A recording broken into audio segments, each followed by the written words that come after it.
Very good evening all of you. इस video में हम डिस्कस करेंगे versatile nature of carbon. Versatile का मतलब क्या होता है? वर्सेटाइल का मतलब होता है मल्टी टैलेंटेड, यानी कि जो कार्बन है ना उसकी बहुत सारी प्रॉपर्टीज होती हैं। अगर हम अपनी सराउंडिंग में देखेंगे ना तो आपको बहुत सारी चीज़ें कार्बन से ही बनी हुई दिखाई देंगी। जैसे अगर आप खुद के बारे में बात करो, ह्यूमन बॉडी कार्बन से बनी होती है। मेन जो है इसमें कार्बन कंपोनेंट बहुत ज़्यादा रहते हैं। अगर हम बाकी एनिमल्स की बात करें तो वो भी कार्बन से बने हुए हैं। आपके प्लांट्स हैं वहाँ पे भी कार्बन होता है। हम जो खाना खाते हैं वहाँ पे भी कार्बन है। क्लोथ्स हैं वो भी कार्बन से बने होते हैं। फर्नीचर है वहाँ भी कार्बन होता है। मतलब ये सब कार्बन के कंपाउंड्स होते हैं। मैं ये नहीं कह रही हूँ कि प्योर कार्बन से, बट इन सब में कार्बन के कंपाउंड्स होते हैं। तो अब आपके दिमाग में ये आ रहा होगा कि ऐसे कार्बन की कौन से प्रॉपर्टीज हैं जिसकी वजह से कार्बन जो है huge number of compounds form कर रहा है। तो कार्बन की दो मेन प्रॉपर्टीज हैं that enable the carbon to form an extensive number of the compounds, यानी कि इतने सारे कंपाउंड्स बनाने के लिए कार्बन कैपेबल रहता है मेनली कार्बन की दो प्रॉपर्टीज की वजह से। एक है कैटिनेशन और दूसरी प्रॉपर्टी है इसकी टेट्रावैलेंसी। अब हम समझ लेते हैं कि कैटिनेशन हम किसको बोलते हैं। कैटिनेशन मतलब कार्बन की क्या कैपेबिलिटी होती है। कार्बन जो है एबल होता है to form the bonds with other atoms of the carbon, और जिसमें कार्बन कार्बन के साथ बॉन्ड बनाता है, इस प्रॉपर्टी को हम क्या बोलते हैं?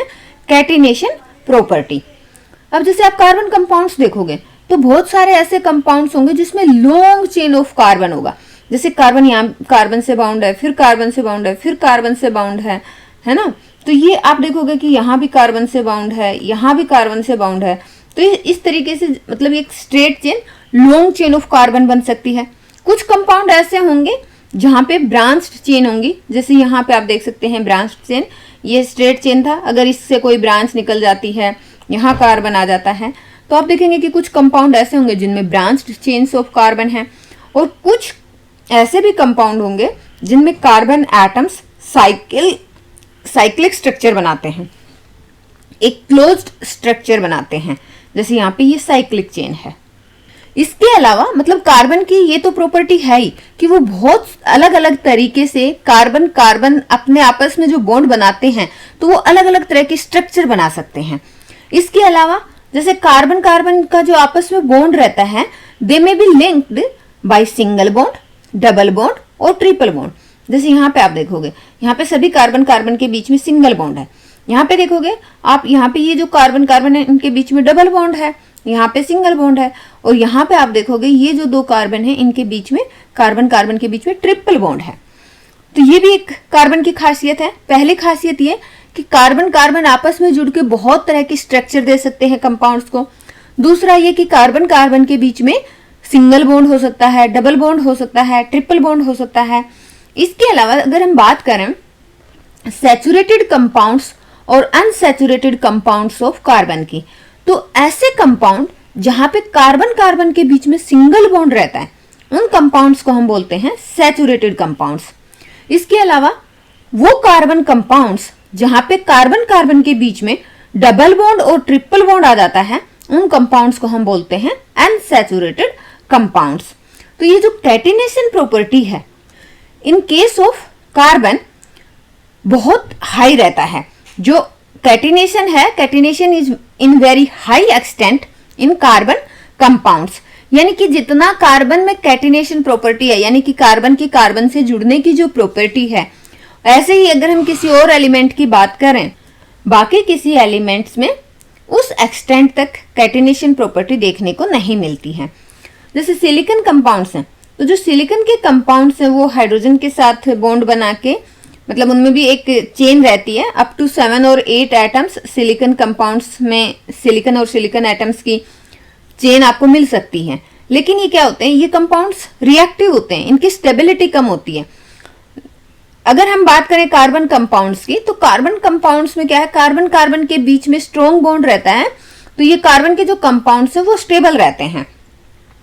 So this gives us the large number of compounds with many carbon atoms linked to each other. तो हमें बहुत सारे ऐसे कार्बन के कंपाउंड मिल जाते हैं जिसमें कार्बन एटम आपस में एक दूसरे से बॉन्डेड रहते हैं।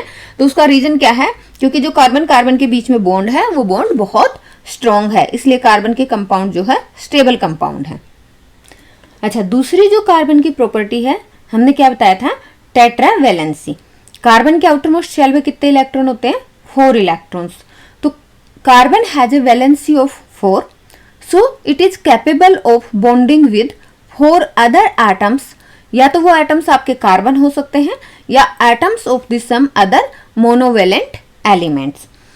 तो ये हमने क्या देखा कि दूसरा नेचर जो आपके इतने सारे कार्बन कंपाउंड्स आपको देखने को मिलते हैं वो है टेट्रावेलेंट नेचर की वजह से। यहाँ पे हम इसको थोड़ा सा समझ लेते हैं। हमें पता है कि कार्बन का जो एटॉमिक नंबर है वो 6 होता है। तो आप सोचेंगे कि what would be the distribution of electrons in various cell of the carbon और how many valence electrons will carbon have. ये आपसे क्वेश्चन पूछा जा सकता है। तो ये है हमारा कार्बन का न्यूक्लियस। इसके बाहर जो फर्स्ट सेल है उसमें 2 इलेक्ट्रॉन्स हैं जिसको हम के शेल बोलते हैं, और जो सेकेंड सेल है जिसको एल शेल बोलते हैं इसमें है हमारे 4 इलेक्ट्रॉन। तो यहाँ पे हम इलेक्ट्रॉनिक कॉन्फ़िगरेशन देखेंगे कार्बन का, तो वो है 2 and 4। तो वैलेंस इलेक्ट्रॉन हमारे कौन से हैं? The number of electrons present in outer most shell, जो कि 4 हैं। So due to these 4 valence electron, carbon is capable of bonding with 4 other atoms. अब जैसे जब हम बात करते हैं कि कार्बन जो है कंपाउंड्स बनाता है, बहुत सारे कंपाउंड्स बनाता है, तो हमने जैसे मीथेन में देखा, तो मीथेन के केस में आपने कार्बन और हाइड्रोजन के बीच में बॉन्डिंग देखी। अभी जैसे हमने देखा कि कार्बन जो है लॉन्ग चेन कंपाउंड बना रहा है जहाँ पे कार्बन कार्बन के बीच में बॉन्ड है। कार्बन सैचुरेटेड और अनसैचुरेटेड कंपाउंड्स भी बना रहा है जहाँ पे कार्बन कार्बन के बीच में सिंगल बॉन्ड है, डबल बॉन्ड है, ट्रिपल बॉन्ड है। लेकिन क्या कार्बन केवल कार्बन और हाइड्रोजन के साथ ही बॉन्ड बनाता है? ऐसा नहीं है।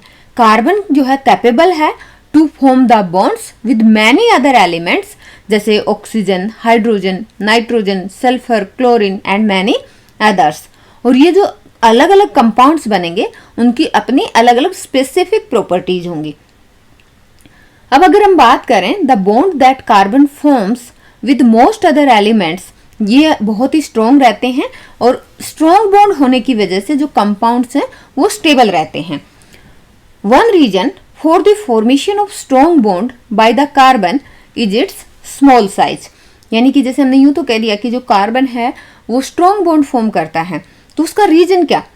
तो कार्बन स्ट्रॉन्ग बॉन्ड इसलिए फॉर्म करता है क्योंकि कार्बन का साइज स्मॉल है। तो इसलिए जो कार्बन का न्यूक्लियस है उसके लिए जो शेयर्ड पेयर्स ऑफ इलेक्ट्रॉन्स हैं उनको होल्ड करना आसान होगा। या हम यूं कहें, यहाँ पे आप फिगर में देखिए, यहाँ देखिए, ये है आपका कार्बन का न्यूक्लियस। अब ये हैं इसके वैलेंस सेल इलेक्ट्रॉन। अब सपोज करो यहाँ पे एक हाइड्रोजन है, ये हाइड्रोजन का न्यूक्लियस, और ये इसके आउटर मोस्ट शेल में हाइड्रोजन के पास तो एक ही इलेक्ट्रॉन होता है, ये इलेक्ट्रॉन। अब ये जो, अब मान लो यहाँ पे कार्बन और हाइड्रोजन ये इलेक्ट्रॉन शेयर कर लेते हैं आपस में, तो कार्बन और हाइड्रोजन के बीच में बॉन्ड बन जाएगा। तो अब क्या है, कार्बन का साइज स्मॉल है जिसकी वजह से जो कार्बन का न्यूक्लियस है ये जो शेयर्ड पेयर्स ऑफ इलेक्ट्रॉन्स हैं इनको स्ट्रॉन्गली अपनी तरफ अट्रैक्ट कर सकता है। तो कार्बन की ये कैपेबिलिटी है, दैट्स वाई जो कार्बन बॉन्ड फॉर्म कर रहा है वो स्ट्रॉन्ग बॉन्ड बना रहा है। अब यहाँ से हम क्या समझ सकते हैं कि अगर कोई बड़ा एटम होगा तो वो इस तरीके से अगर बॉन्ड बनाता है तो वहां पे बॉन्ड वीकर होंगे। सो यहाँ पे हमने क्या समझा, वर्सेटाइल नेचर ऑफ कार्बन, की कार्बन का जो मल्टी टैलेंटेड नेचर है वो किन 2 प्रॉपर्टीज की वजह से है। सो यहाँ पे हमने क्या देखा, ये 2 प्रॉपर्टीज हैं, कैटिनेशन और टेट्रावैलेंसी। और ये जो multi talented nature of carbon है इसको हम क्या बोलते हैं, versatile nature of carbon. So इस वीडियो में इतना ही। Thanks for watching the video. जय हिंद।